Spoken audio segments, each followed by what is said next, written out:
चलिए स्वागत है आप सभी का, जुड़ आइए जल्दी से।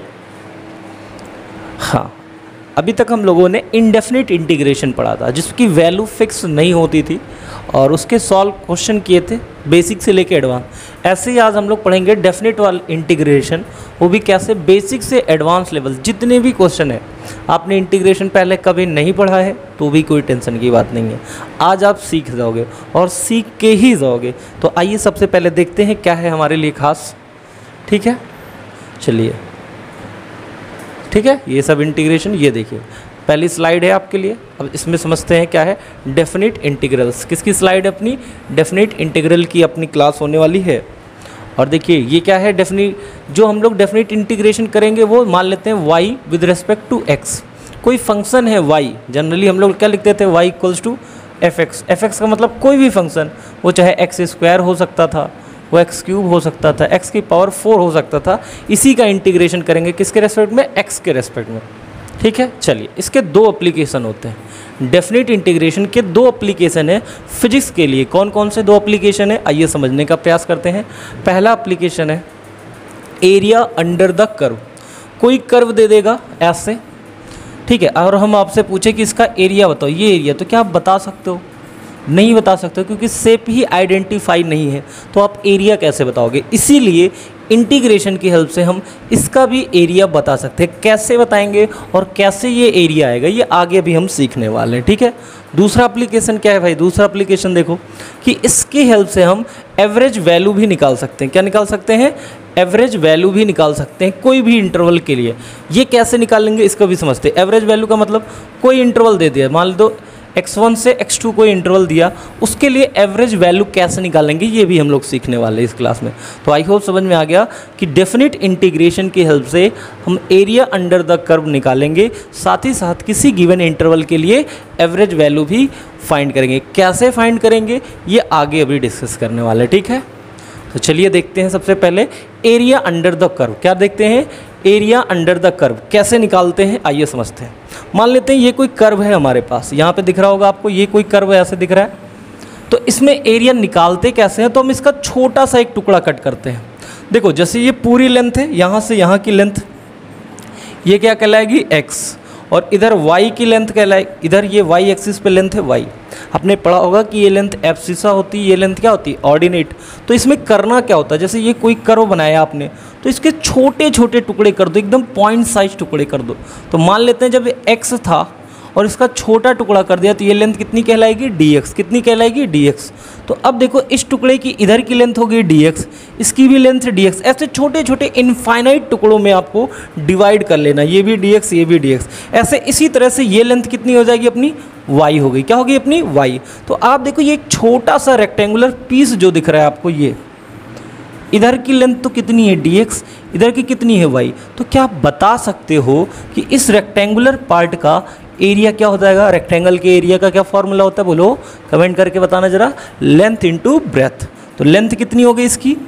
dx, और ये ब्रेथ कितनी हो गई? y, या y dx। तो एरिया कितना आ गया? y dx। समझ में आया? ऐसे ऐसे किसका होगा? इसका भी होगा, इसका भी होगा। ऐसे कितने एरिया होंगे आप बताओ जरा, कितने एरिया होंगे? ऐसे इनफाइनाइट एरियाज होंगे। कितने एरियाज होंगे? Infinite area. तो इन सब को, जैसे 2 होता तो 2 को ऐड कर देते, इनफाइनाइट टर्म है, इन सब को ऐड करने का प्रोसेस यहाँ से लेके कहाँ तक? इनफाइनाइट तक। तो ये जो हमारा प्रोसेस कहलाता है वो क्या कहलाता है? इंटीग्रेशन। समझ में आ गई बात? छोटे छोटे पार्ट में जिस भी कर्व का एरिया निकालना हो क्या करेंगे? उसे हम छोटे छोटे पार्ट में डिवाइड करके उन सबको इनफाइनाइट टर्म तक ऐड कर दे। और इनफाइनाइट टर्म ऐड करने के लिए मैथमेटिशियन ने क्या सिंबल बनाया? ये इंटीग्रेशन का सिंबल। ये हम लोग ऑलरेडी डिस्कस कर चुके हैं डेफिनेशन इंटीग्रेशन में। अब मान लो हमको यहाँ से लेके यहाँ तक का एरिया चाहिए, अल्फ़ा से लेके बीटा तक का एरिया चाहिए। तो क्या करना है? यहाँ पे लिख देना है अल्फ़ा और यहाँ पे लिख देना है बीटा। ये नीचे है, लोअर पार्ट है, तो इसलिए इसे बोलते हैं लोअर लिमिट। क्या बोलते हैं इसे?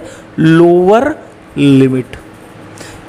ये बताता है कि ग्राफ स्टार्ट कहाँ से है, वो एरिया जो आप लेना चाह रहे हो उसको स्टार्टिंग कहाँ से है। तो ये क्या है? अल्फ़ा।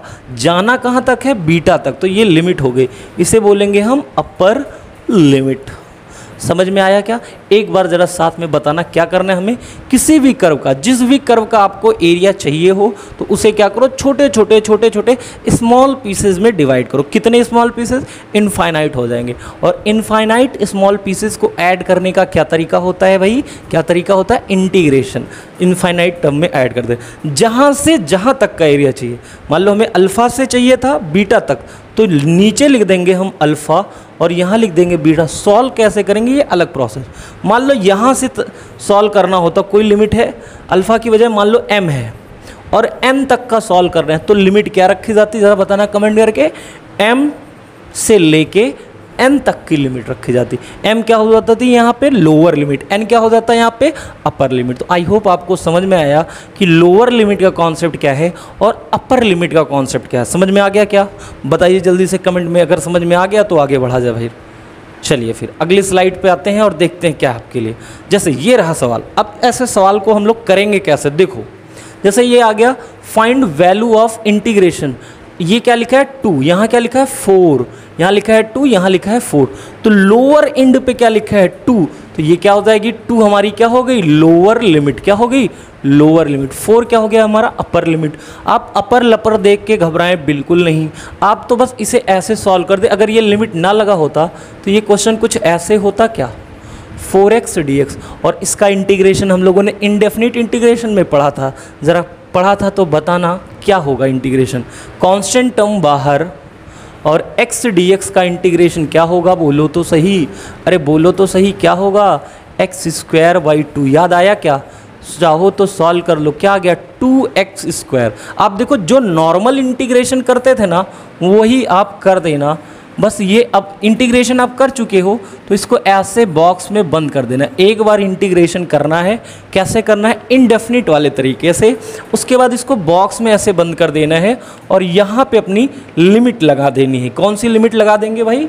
यहाँ देखो नीचे लिखा है 2, तो यहाँ लिख देंगे 2 और यहाँ हो गया 4। समझ में आ गई बात? अब ध्यान से समझना। यहाँ हो गया लोअर लिमिट, यहाँ हो गई अपर लिमिट। क्या करना है फिर से बोलना, ज़रा मन में बोलना आप। जैसे नॉर्मल इंटीग्रेशन करते थे, ये ना होता तो पिछला इंटीग्रेशन था कि नहीं था? था ना। तो हम क्या करेंगे? इसे भूल जाएंगे। इसे क्या करेंगे? भूल जाएंगे कि यहाँ पे कुछ लिखा हुआ। मैं इरेज कर देता हूँ इधर के पार्ट को। भूल जाएंगे कि यहाँ पे कुछ लिखा है और नॉर्मल जैसे डेफिनिट इंटीग्रेशन होता था वैसे कर दिया। अब उसके बाद क्या करना है? अब देखो वेरिएबल कौन, कांस्टेंट कौन? ये तो क्या हो गया अपना कांस्टेंट, ये क्या हो गया अपना वेरिएबल। तो कांस्टेंट को ब्रैकेट से कर दो बाहर, कांस्टेंट को क्या कर देना है? ब्रैकेट से बाहर, और यहाँ लिखना है जो भी वेरिएबल है। अब जहाँ भी वेरिएबल है, जैसे क्या लिखा है वेरिएबल यहाँ पे x, अब वेरिएबल नहीं रह गया, उसके प्लेस पे क्या लिख देना है? Upper limit minus lower limit. समझ लेना ध्यान से। लिमिट कैसे रखते हैं? मान लो fx limit a to b है तो वैल्यू क्या लिखी जाएगी? Upper limit minus lower limit. क्या लिखी जाएगी? Upper limit minus lower limit. मतलब इस फंक्शन के प्लेस पे वैल्यू पहले अपर लिमिट पुट की जाएगी, फिर लोअर लिमिट। पहले अपर फिर लपर, पहले अपर फिर लोअर। समझ में आया?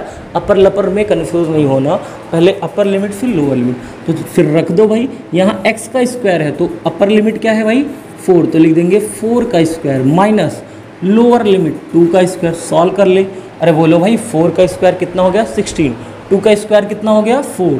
तो 16 यहाँ लिख दिया 16 माइनस 4, तो बोलो कितना हो गया? 16 माइनस 4 12, 12 इंटू 2 24। अब देखो ये वैल्यू डेफिनिट आई कि इनडेफिनिट? डेफिनिट आई, इसीलिए इसे बोलते हैं डेफिनिट इंटीग्रेशन। अभी इससे पहले क्या आता था? यहाँ पे c लिखना पड़ता था, कांस्टेंट टर्म के बारे में पता नहीं होता था, पर यहाँ पे पता रहेगा। आई होप आपको समझ में आ गया हो। घबराने की बात नहीं है, एक क्वेश्चन से समझ में नहीं आएगा और क्वेश्चन करेंगे तो कॉन्सेप्ट आपको अच्छे से क्लियर हो जाएगा। समझ में आया? पहला स्टेप क्या करना है? जैसे नॉर्मल इंटीग्रेशन करते थे वही करके बस ये ब्रैकेट लगा के ऐसे ही सॉल्व करना है। एक क्वेश्चन और लेते हैं आपके लिए, फिर आप इसे खुद से सॉल्व करोगे तो आपको आ जाएगा। ठीक है, बताइए भाई यहाँ तक बात समझ में आई क्या? चलिए एक क्वेश्चन मैं आपको खुद से देता हूँ। यहाँ पे देखिए ये क्वेश्चन हो गया, मान लो। ओहो, चलिए क्वेश्चन लेते हैं। ये मान लीजिए लिमिट x की पावर 4 dx और लिमिट है 0 से लेके 1 तक। कहाँ है लिमिट? 0 से लेके 1 तक। आपको अब वैल्यू बतानी है। तो सबसे पहले क्या करना है? हमें इस लिमिट को देखना ही नहीं है, हमें इसे इंडेफिनिट की तरह ट्रीट करना है। तो x की पावर 4 का इंटीग्रेशन क्या होता है ज़रा बताना। x की पावर 5 अपॉन 5 ब्रैकेट ऐसे लगेगा बड़ा वाला और लिमिट यहाँ पे लगा देंगे 0 से 1। कहाँ से कहाँ लिमिट रहेगी? 0 से 1। अब क्या करना है यहाँ पे ज़रा देखो, एक बार अपर लिमिट यहाँ पे रखेंगे। अपर लिमिट कितनी है बोलो भाई? 1 की पावर 5 केवल वेरिएबल के प्लेस पे रखेंगे। वैल्यू हमेशा केवल वेरिएबल के प्लेस पे रखी जाएगी। तो 1 की power 5 upon 5 minus lower limit. तो लोअर लिमिट कहाँ पे? जहाँ x है। तो 0 की पावर 5 अपॉन 5। कांस्टेंट को एज इट इज़ लिख दो। तो 1 की पावर 5 तो वैल्यू कितनी होती? 1। 0 की पावर 5 करो या कुछ भी करो, वो आंसर कितना आएगा? 0। तो 1 माइनस 0 आंसर कितना आ गया? बोलो तो सही, 1। कितना आ गया? 1। समझ में आया क्या? अरे बोलो तो सही, समझ में आया? एक दो क्वेश्चन और करेंगे, आपको आ जाएगा, ठीक है ना? बताइए सही। एक और क्वेश्चन ले ही लेते हैं। मान लो आपको दे दिया x की पावर 1/2 dx और लिमिट रख दी यहाँ 0 से लेके 1 तक। चलो बताना ज़रा, क्या ये इंटीग्रेशन कर सकते हैं? लिमिट पुट कर सकते हैं? तो सबसे पहले क्या करना होगा? इंटीग्रेशन को देखो विदाउट लिमिट। क्या देखना है? इंटीग्रेशन को देखना है विदाउट लिमिट। तो इसका इंटीग्रेशन हमने पढ़ रखा था। इसकी पावर में 1 ऐड करो, 1/2 में ऐड करो, और ये जो ऐड कर रहे हो इस टर्म को यहीं लिख दो। और जैसे ही इंटीग्रेशन हो जाए तो ये वाला ब्रैकेट लगा के लिमिट को यहाँ लगा देना है। लगा दिया आपने? चलिए जी, बहुत अच्छा।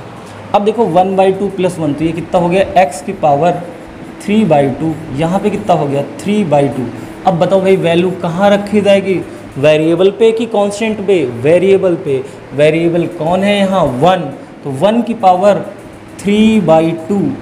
ये 3/2 को आप बाहर लिख दो, चाहे ऐसे ही लिख दो, माइनस 0 की पावर 3/2। आपको पता है 1 की पावर कुछ भी करो वैल्यू आएगी 1, और 0 की पावर 0, तो ये हो गया 3/2।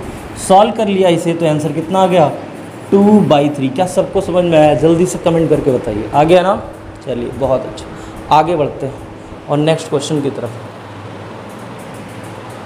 ठीक है, ये क्वेश्चन है आपके लिए। फाइंड वैल्यू ऑफ, ये लिमिट दिया है cos 2x dx। तो हमने बोला था इंटीग्रेशन डेफिनिट हो तो उसको क्या करना है? देखना है उसे इनडेफिनिट की तरह। कैसे देखना है? इनडेफिनिट की तरह। तो देखो भाई, इनडेफिनिट की तरह देखे, बिना लिमिट के इसे देखने का प्रयास करें, बिना लिमिट के इसे देखने का प्रयास करें। ठीक है, लिमिट के बिना अगर हम इसे देखें तो क्या होगा ज़रा देखो। ये तो 0 लिख दिया मैंने। ठीक है, तो देखो क्या दिखाई देगा? ये cos 2x dx। और आप बताओ भाई, क्या इसका इंटीग्रेशन हमने सिखाया था ना? बोलो तो सही। cos का डिफरेंशिएशन क्या हो जाएगा? माइनस साइन नहीं, प्लस साइन। क्या होगा? Plus sign. लिख देंगे प्लस साइन। 2x है तो आप बताओ भाई, क्या बताया था? 2 डिवाइड में आएगा। 2 कहाँ पे आएगा? डिवाइड में। क्या इंटीग्रेशन हो चुका? इंटीग्रेशन अगर हो चुका तो डब्बे में बंद कर देना है, और डब्बा बंद करते ही लिमिट यहाँ लगा देनी है 0 से पाई। अब ये लिमिट रखी कहाँ जाएगी? वेरिएबल के पास। अब ज़रा आप बता दो, यहाँ वेरिएबल कौन है? x क्या है अपना? वेरिएबल है। तो बस 2 को चाहे तो बाहर ही लिख दो। लो, साइन 2, ये तो पूरा कांस्टेंट था, x वेरिएबल है, खुला है, x वेरिएबल है।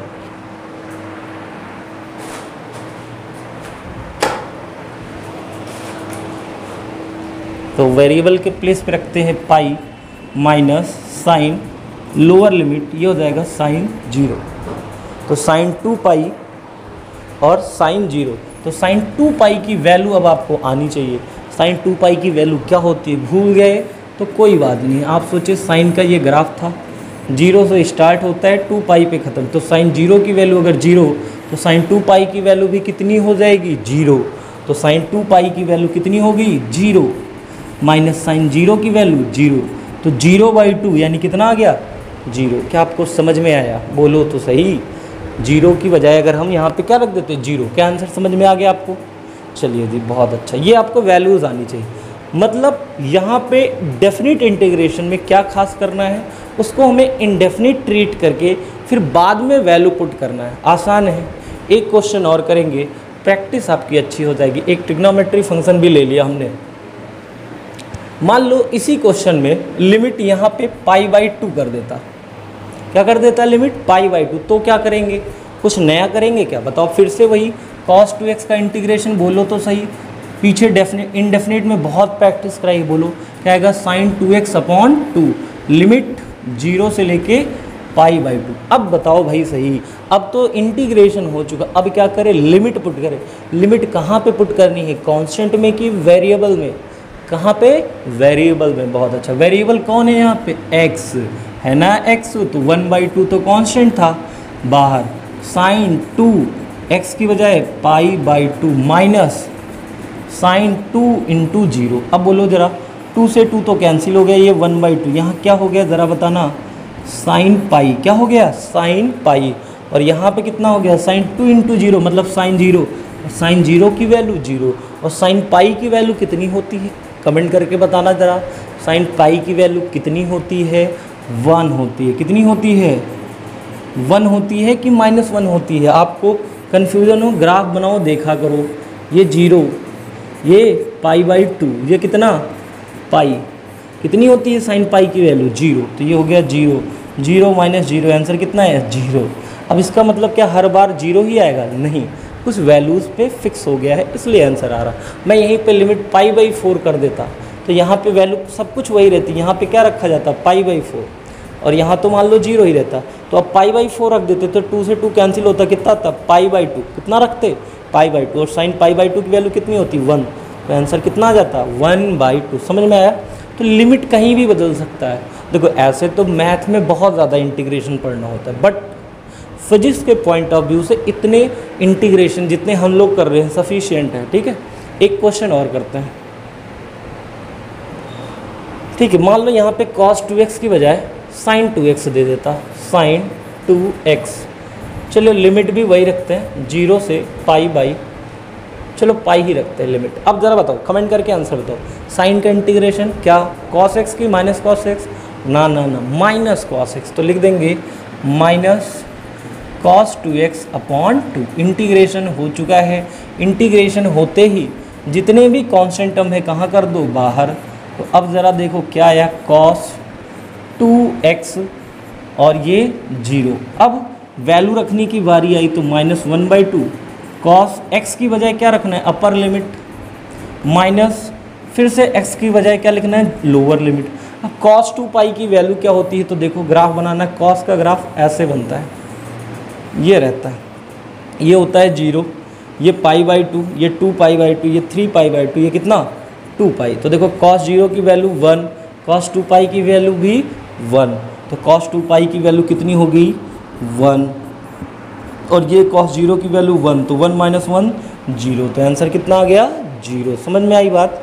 तो कुछ भी हो सकता है, आपको पता है हर 2π साइकिल के बाद साइन और कॉस अपनी वैल्यू रिपीट करते हैं, तो इसलिए अपना ये आंसर हो गया। क्या आपको यहाँ तक बात समझ में आ गई है, बोलिए भाई, कमेंट करके बताइए जल्दी से, आ गई है ना। तो चलिए फिर अगला क्वेश्चन लेते हैं। ये रहा क्वेश्चन, देखिए अच्छा क्वेश्चन है। इंटीग्रेशन करना है e⁻t dt का लिमिट, लोअर लिमिट कितनी है इनफाइनाइट, अपर लिमिट कितनी है 0। तो हमें क्या करना है, इसे डेफिनेट मान के इंटीग्रेशन कर देना है। तो हमने आपको सिखाया था e⁻t का इंटीग्रेशन क्या होता है -t, और ये -t का डिवाइड में जब -1 आएगा, क्योंकि इसका कोएफिशिएंट क्या आता है डिवाइड में, तो ये -1 यहाँ आ गया, और ये वैल्यू यहाँ पे, ये लोअर लिमिट और ये अपर लिमिट, ये माइनस कहाँ चला जाएगा बाहर, और यहाँ हो जाएगा e⁻t 0 से इनफाइनाइट। ठीक है, क्या हो गया 0 से इनफाइनाइट।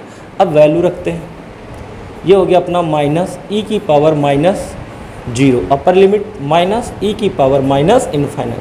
अच्छा, -0 हो +0 हो, e⁻0 की वैल्यू कितनी होगी 1। याद रखना e⁻0 की वैल्यू होती है 1, और e⁻∞ माइनस इनफाइनाइट की वैल्यू होती है 0, तो यहाँ रख देंगे 0। ठीक है, और e⁻∞ की वैल्यू 0 और e⁻∞ की वैल्यू इनफाइनाइट। ठीक है, ये याद रखना। तो e⁻∞ की वैल्यू कितनी होगी 0। तो अब सॉल्व कर लेते हैं, आंसर कितना गया -1। कितना गया आंसर -1। क्या आपको समझ में आया, आगे बढ़ा जाए। ठीक है, बताइए जल्दी से, आगे बढ़ा जाए। ये रहा क्वेश्चन, देखिए आप अगर ध्यान से देखें, आप पढ़े हो क्लास 9th में ही, तो ये आपको पढ़ाया गया होगा कि ये क्या है, फोर्स है। कौन सा फोर्स, ग्रेविटेशनल फोर्स है ना। तो इसका इंटीग्रेशन, तो सबसे पहले देखो किसके रेस्पेक्ट में इंटीग्रेशन हो रहा है, आर के रेस्पेक्ट में। तो आर ही वेरिएबल होगा, बाकी सारे क्या हो जाएंगे, कांस्टेंट। तो आर वेरिएबल है, बाकी सब कांस्टेंट है, बाहर करो तो जी एम कांस्टेंट हो गया, वेरिएबल बचा। देखो ये आर की पावर +2 है, ऊपर जाएगा कितना, -2, और ये डी आर। अब पहले इसको हमने बोला लिमिट को ध्यान मत दो, एकदम लास्ट में लिमिट को ध्यान देना जब इंटीग्रेशन हो जाए।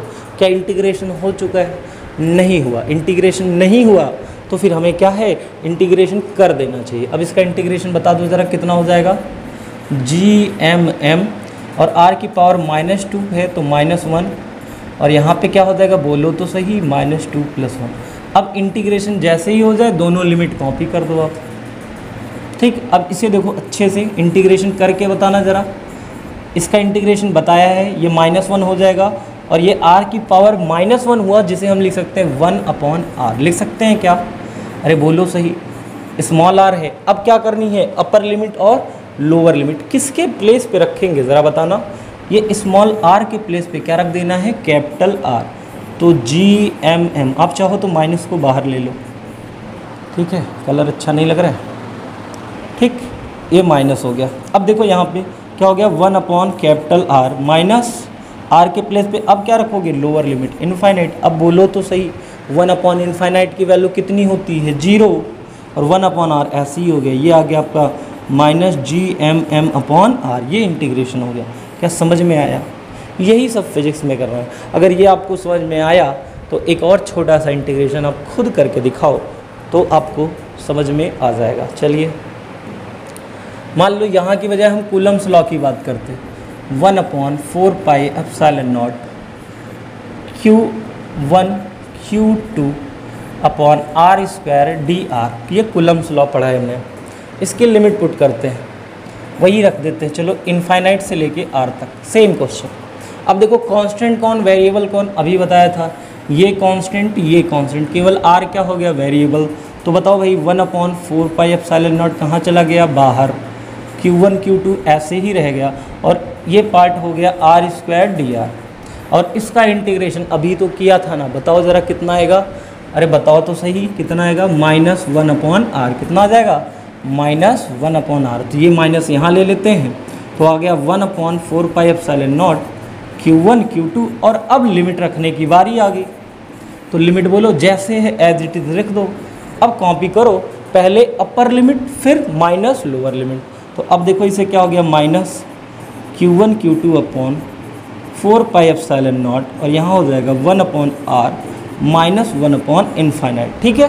तो 1/∞ की वैल्यू कितनी हो जाएगी, 0। तो ये अपना आंसर क्या आ गया ज़रा बताना। मैं इधर लिख देता हूँ, माइनस अच्छे से लिख देते हैं 1/4πε0 Q1 Q2/r। तो आई होप आपको ये इंटीग्रेशन भी समझ में आ गया हो। बताइए जल्दी से कमेंट करके, क्या ये इंटीग्रेशन आपको समझ में आया। यही डेफिनेट इंटीग्रेशन है, ठीक है ना। चलिए ये रहा इंटीग्रेशन, ये तो हो ही गया।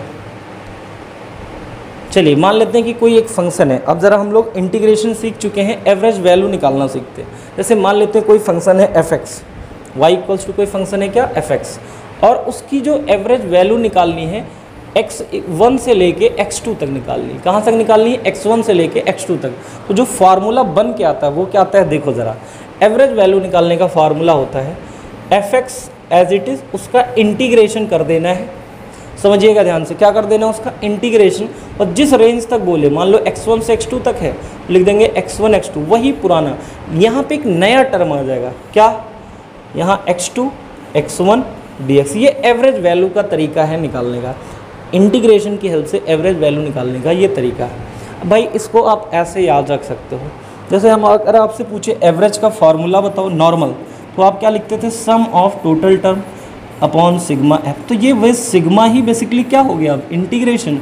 और ये dx जिसके रेस्पेक्ट में करते थे, ये सिग्मा x होता था ना, वही चीज़ है, बस सिग्मा की वजह क्या आ गया, समेशन यानी इंटीग्रेशन। तो वो फार्मूला बन गया। तो फार्मूला याद रखेंगे तो एवरेज वैल्यू है। क्या करना है, न्यूमरेटर में फंक्शन का इंटीग्रेशन करके डिनोमिनेटर में जिसके रेस्पेक्ट में कर रहे हैं उसकी इंटीग्रेशन करके वैल्यू को पुट कर देना। आई होप अब आपको समझ में आ गया होगा। चलिए जी आगे बढ़ते हैं और देखते हैं कोई क्वेश्चन है क्या आपके लिए।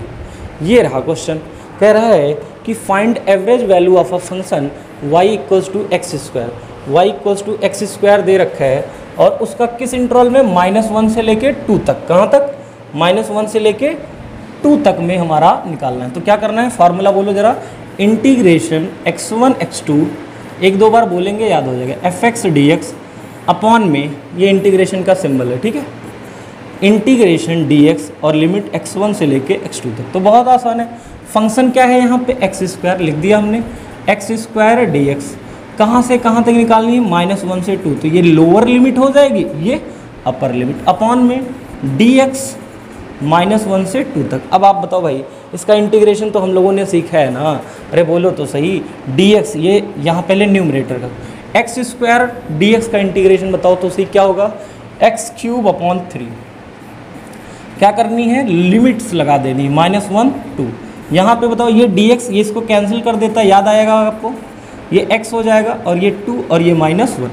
अब क्या करेंगे, वैल्यू रखेंगे कहाँ पे, कांस्टेंट में कि वेरिएबल में, वेरिएबल में। वेरिएबल कौन है यहाँ, x, तो यहाँ x का क्यूब है तो अपर लिमिट। अब थोड़े थोड़े प्रोसेस और थोड़े थोड़े स्टेप मन में, जैसे अपर लिमिट रखेंगे यहाँ पे तो 2 का क्यूब कितना हुआ बोलो तो सही, 8 माइनस, अब -1 का क्यूब कितना होगा, -1, और यहाँ भी माइनस है तो माइनस माइनस प्लस अपॉन 3, ठीक है। ये तो ऐसे ही रहा ना। ऐसे ही यहाँ पे क्या रखेंगे, अपर लिमिट 2 माइनस, फिर यहाँ पे ये वाली लोअर लिमिट तो माइनस माइनस प्लस।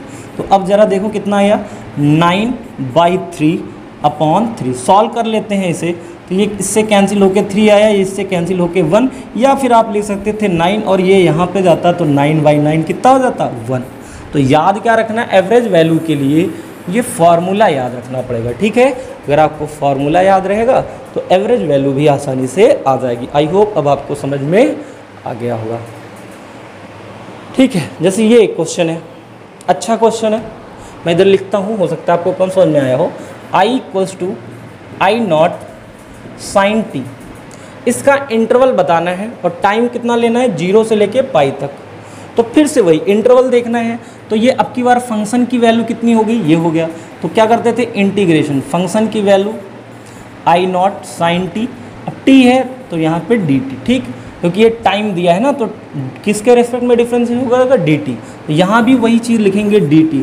अब क्या करेंगे भाई, लिमिट लगा देंगे, क्या लगा देंगे, लिमिट्स। तो बोलो जरा, लोअर लिमिट क्या होगी, पहला टर्म, पहला नंबर लोअर लिमिट, दूसरा term upper limit, lower limit upper limit. अब भाई देखो यहाँ पे ये कांस्टेंट है तो बाहर गया, I0 बाहर चला गया, I0 कहाँ चला गया, बाहर चला गया अपना ना। तो अगर I0 बाहर चला गया तो sin t का इंटीग्रेशन क्या हो जाएगा, बोलो माइनस cos t। तो लिख देंगे माइनस, तो बाहर चला गया cos t, लिमिट बोलो तो सही, 0 से लेके कहाँ तक, पाई तक। और ऐसे ही यहाँ का इंटीग्रेशन तो ये कैंसिल हो जाता है, तो t आएगा, लिमिट रखेंगे 0 से पाई। अब देखो कुछ प्रोसेस धीरे धीरे मन में लगाने पड़ेंगे, तभी आपकी फिजिक्स आसान होगी। ये हो गया I0 और यहाँ पे t के प्लेस पे क्या रखेंगे, cos पाई। और cos पाई की वैल्यू कितनी होती है ज़रा बताना, अरे बोलो तो सही, cos पाई की वैल्यू, cos पाई मतलब साइन 90 + 9, cos 90 + 90, तभी तो cos पाई का मतलब 180, cos 180 की वैल्यू। तो कैसे ऐड करेंगे, cos 90 + 90। अच्छा, cos 90 किस में चेंज होगा, साइन में, किस क्वाड्रेंट में गया, सेकंड में, और सेकंड में ये कितना होता है, नेगेटिव। तो यहाँ लिख देंगे -1, फिर क्या लिखेंगे, माइनस लोअर लिमिट, तो cos 0 की वैल्यू 1 अपॉन में यहाँ पे क्या हो जाएगा, पाई -0। अब देखो तो सही, आपका आंसर आ चुका है, मैं यहाँ पे लिख दे रहा हूँ -1 कितना हो गया, -2, और ये माइनस माइनस क्या हो गया, प्लस, तो हो गया 2I0, क्या आ गया, 2I0 अपॉन पाई। बहुत इंपॉर्टेंट रिजल्ट है, आप जब AC चैप्टर पढ़ोगे तो ये आपको डायरेक्ट वैल्यू मिलेगी, ठीक है। तो याद रखना, इंटीग्रेशन समझ में आया, और अच्छे सवाल, ठीक। आई होप ये सारे क्वेश्चन आपके हो गए, ये भी हो गया, ये क्वेश्चन भी हमने कर लिया, ये अच्छा सवाल है अपने आप में, ठीक है ना। चलिए देखते हैं और कुछ है क्या आपके पास।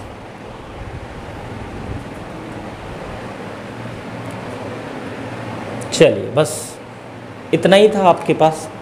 तो ये इस तरह से हमने डेफिनेट इंटीग्रेशन पढ़ लिया। क्या पढ़ लिया ज़रा बताना, एक सेकंड रुकना भाई।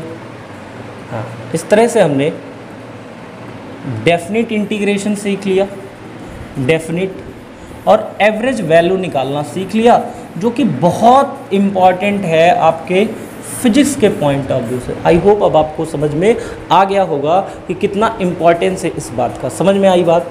क्या अब आप डेफिनेट इंटीग्रेशन के क्वेश्चन कर लेंगे और एवरेज वैल्यू निकालना सीख जाएंगे? अरे सीख जाएंगे ना। और अगर आप सीख जाएंगे तो बेसिक मैथ की क्लासेस यहीं पे ख़त्म होती हैं। एक क्लासेस है ग्राफ की, वो मैं बीच में कभी ले लूँगा, और इसके बाद जो अपना चैप्टर चलेगा वो चलेगा वेक्टर। अब देखिए, बेसिक मैथ और वेक्टर जब भी पढ़ाया जाता है तो बच्चों को बोरियत लगती है, लेकिन सही मायनों में तो फिजिक्स की जो नींव होती है इन्हीं चैप्टर्स पर आधारित होती है ना। तो इसलिए इन चैप्टर का इम्पोर्टेंस बढ़ जाता है। आपको बेसिक मैथ का कोई क्वेश्चन आपके नीट एग्ज़ाम में नहीं मिलने वाला है, आपके जेईई मेंस एग्ज़ाम में नहीं मिलने वाला है फिजिक्स से, लेकिन उसके एप्लीकेशंस आपको बहुत ज़्यादा मिलेंगे फिजिक्स में। इसलिए ये चैप्टर्स को मैं बहुत डिटेल में पढ़ाया और कोशिश मेरी रही कि आप पूरा एडवांटेज ले सकें। तो ठीक है, फिर मिलते हैं आपसे नेक्स्ट क्लास में। तब तक के लिए अपना ख्याल रखिए। Bye bye.